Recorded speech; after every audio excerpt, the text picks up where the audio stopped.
প্রিয় শিক্ষার্থীবৃন্দ, সবাইকে আমার YouTube video channel we like অ্যানাটমিতে স্বাগত জানাচ্ছি। আজকের আলোচনা টপিক হচ্ছে structure function relationship of simple cuboidal epithelium in the thyroid gland. আলোচনা শুরুতে সবাইকে আমি চ্যানেলটি সাবস্ক্রাইব করার জন্য অনুরোধ জানাচ্ছি। আমরা জানি থাইরয়েড গ্ল্যান্ড হচ্ছে largest endocrine gland of the body. এই গ্ল্যান্ডের বাইরে দুটো ক্যাপসুল থাকে, একটা হচ্ছে ইনার ট্রু ক্যাপসুল আর একটা outer false capsule. True capsule তৈরি হয় by the peripheral condensation of the fibrous stroma of the gland, আর ফলস ক্যাপসুল তৈরি হয় by the splitting of pretracheal fascia. তাহলে আমরা বুঝলাম থাইরয়েড গ্ল্যান্ডের বাইরে ক্যাপসুল আছে। ট্রু ক্যাপসুল থেকে কতগুলো সেপ্টা তৈরি হয় এবং সেপ্টাগুলো গ্ল্যান্ডের ভিতরে ঢুকে পড়ে। এগুলো হচ্ছে সেই সেপ্টা, এবং সেপ্টাগুলো গ্ল্যান্ডকে কতগুলো লবিউলে ভাগ করে। আমরা এখানে তিনটা লবিউল দেখতে পাচ্ছি। তাহলে ট্রু ক্যাপসুল থেকে সেপ্টা তৈরি হয়, সেপ্টাগুলো গ্ল্যান্ডের মধ্যে প্রবেশ করে গ্ল্যান্ডকে কতগুলো লবিউলসে ভাগ করে ফেলে। এক একটি লবিউলের মাঝে প্রায় 40 to 60 স্পেরিক্যাল স্ট্রাকচারাল ইউনিট দেখা যায়। এগুলোকে বলে থাইরয়েড ফলিকল। ফলিকলের সেন্টারে একটা ক্যাভিটি পাওয়া যায়।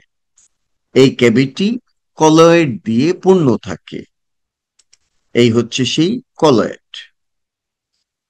ক্যাভিটির আয়তন এবং কলয়েডের পরিমাণ থাইরয়েড গ্ল্যান্ডের কাজের উপর নির্ভর করে।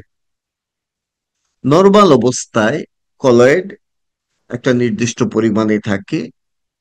যদি গ্ল্যান্ডের অ্যাক্টিভিটি বেড়ে যায় তখন কলয়েডের পরিমাণ কমে যায় এবং ক্যাভিটির সাইজ ছোট হয়। আবার যখন এই গ্ল্যান্ড হাইপো অ্যাক্টিভ কন্ডিশনে যায়, অর্থাৎ গ্ল্যান্ডের কার্যক্ষমতা কমে যায়, তখন কলয়েডের পরিমাণ বাড়তে থাকে এবং ক্যাভিটির সাইজ বড় হতে থাকে। যাই হোক, ক্যাভিটির চারপাশে থাকে ফলিকলের ওয়াল, আর ওয়ালের বাইরে থাকে তার বেসমেন্ট মেমব্রেন, যার উপরে এই ফলিকলের সেলগুলো বসে থাকে। আর বেসমেন্ট মেমব্রেনের বাইরে থাকে ফেনিস্ট্রেটেড ক্যাপিলারি। যেহেতু থাইরয়েড গ্ল্যান্ড একটা এন্ডোক্রাইন গ্ল্যান্ড, সুতরাং এর সিক্রেট হওয়া হরমোনগুলো ব্লাডে প্রবেশ করতে হবে। এই জন্য থাইরয়েড গ্ল্যান্ড হাইলি ভাস্কুলার এবং ফলিকলের চারপাশে ফেনিস্ট্রেটেড ক্যাপিলারি পাওয়া যায়। ওয়ালে দুই রকমের সেল থাকে। মেইন সেল হচ্ছে ফলিকুলার সেল। এই সেলগুলি T3 এবং T4 নামের হরমোন তৈরি করে এবং সেই ক্যাপিলারিতে সিক্রেট করে। এর বাইরে আরেক রকম সেল আছে যেগুলো সাইজ বড়, তাদেরকে বলে প্যারাফলিকুলার সেল। প্যারাফলিকুলার সেলও একটা হরমোন তৈরি করে, তার নাম থাইরোক্যালসিটোনিন বা সংক্ষেপে ক্যালসিটোনিন। T3 এবং T4 হরমোন তৈরির জন্য একটা বিশেষ উপাদান দরকার পড়ে, তার নাম আয়োডিন। কিন্তু আমরা সরাসরি আয়োডিন কিন্তু খাই না। খাবার লবণের সাথে থাকে সোডিয়াম আয়োডাইড। তার মানে আমরা খাবার লবণের সাথে সোডিয়াম আয়োডাইড খেয়ে থাকি। সুতরাং ব্লাডের মাঝে সোডিয়াম আয়োডাইড বা আয়োডাইড থাকে। ফলিকুলার সেল ব্লাড থেকে এই আয়োডাইড পাম্প করে ফলিকুলার সেলে নিয়ে যায়। এই জন্য ফলিকুলার সেলের বেজাল সেল মেমব্রেনের মাঝে সোডিয়াম আয়োডাইড পাম্প থাকে। এই পাম্প অ্যাক্টিভ এনার্জি এক্সপেন্ডিচারের মাধ্যমে ব্লাড থেকে আয়োডাইড পাম্প করে। সুতরাং এটিপি সরবরাহ করার জন্য ফলিকুলার সেলে প্রচুর পরিমাণ মাইটোকন্ড্রিয়া থাকে। অন্যদিকে যে আয়োডাইড সেলে প্রবেশ করে তা ফলিকুলার সেলের এপিক্যাল মেমব্রেনে থাকা পারক্সিডেজ এনজাইমের প্রভাবে অক্সিডাইজড হয় এবং এলিমেন্টারি আয়োডিন তৈরি করে। এই এলিমেন্টারি আয়োডিন আয়োডাইড ক্লোরাইড পাম্পের মাধ্যমে ক্যাভিটিতে ট্রান্সপোর্ট হয়।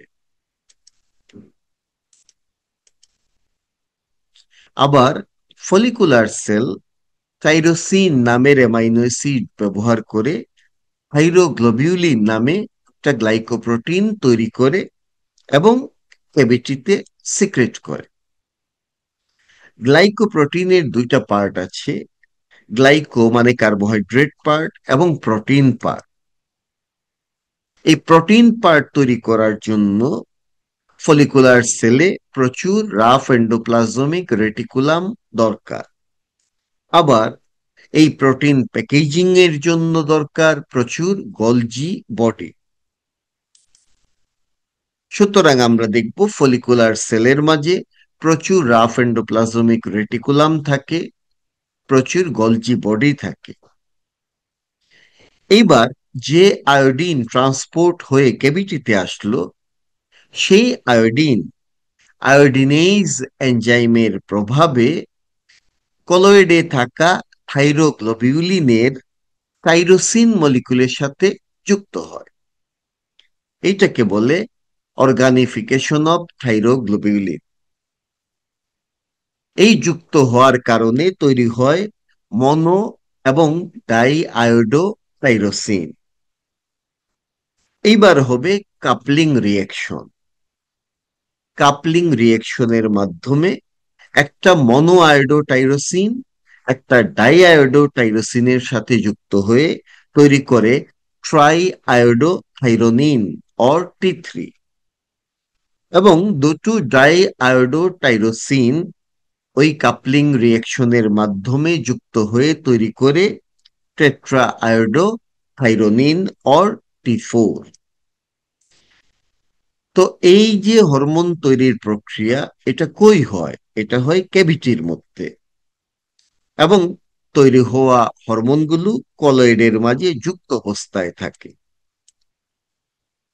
যখন হরমোন সিক্রেশনের দরকার পড়ে তখন ফলিকুলার সেল কতগুলো সিউডোপোড তৈরি করে এবং তারপরে পিনোসাইটোসিসের মাধ্যমে কলয়েডের কিছু অংশ সেলের মধ্যে নিয়ে আসে।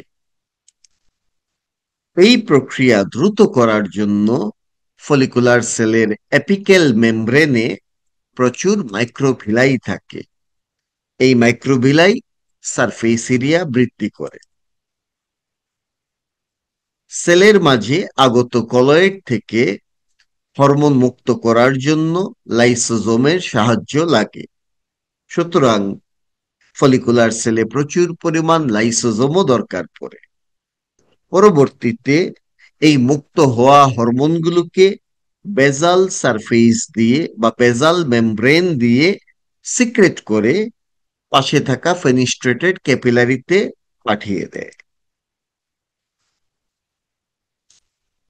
এই ক্যাপিলারিতে ফেনিস্ট্রেশন থাকায় হরমোনগুলো সহজে ব্লাডে প্রবেশ করতে পারে।